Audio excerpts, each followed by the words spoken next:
Welcome to the CCTV America News Hour. I'm Elaine Reyes.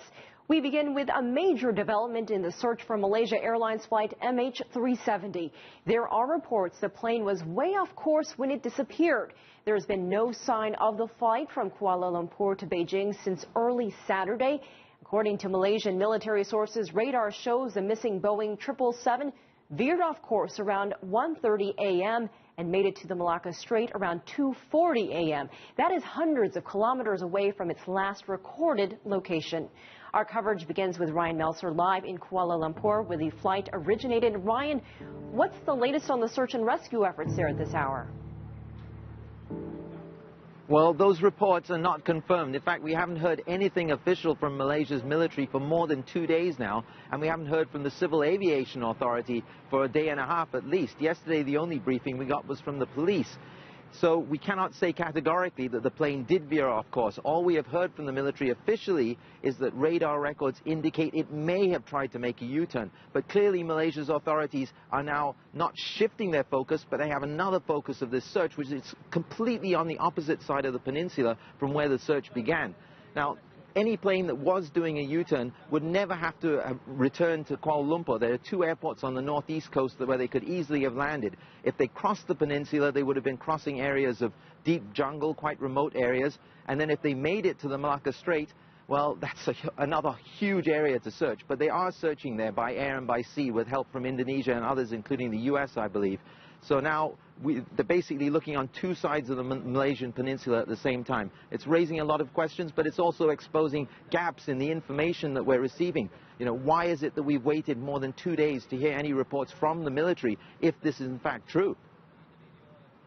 For the past 3 days, the Malaysian relatives of passengers aboard the missing flight have stayed together at this hotel, waiting for any news of their family members, praying for the best, bracing for the worst. For sure, we hope to see him. Whether he is alive and in good condition or whatever the outcome, we accept it. While the search for any clue as to the whereabouts of MH Flight 370 intensified on the water and from the air, on land, Malaysia's chief of police addressed the media for the first time since the airplane disappeared early Saturday morning. While other agencies look at the possibilities of mechanical or structural issues, the police revealed the focus of their own investigations into the possible causes for the plane's disappearance. We are looking into 4 areas. 1 is hijacking, 2, sabotage, 3, psychological problem of the passengers and crew, and 4, personal problem among the passengers and crew. The police chief said it will take considerable time to screen the backgrounds of all the passengers and crew.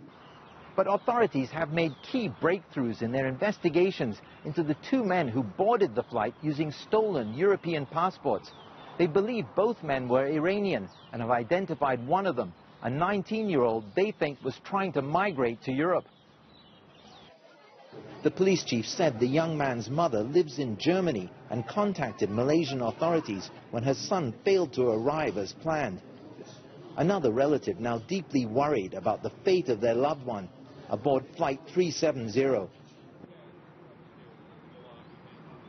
Now it's another 7 hours before we're expecting the next scheduled briefing, and we'll be hoping by then that we'll be able to get clarification, confirmation or denial about this report that the plane had veered wildly off course.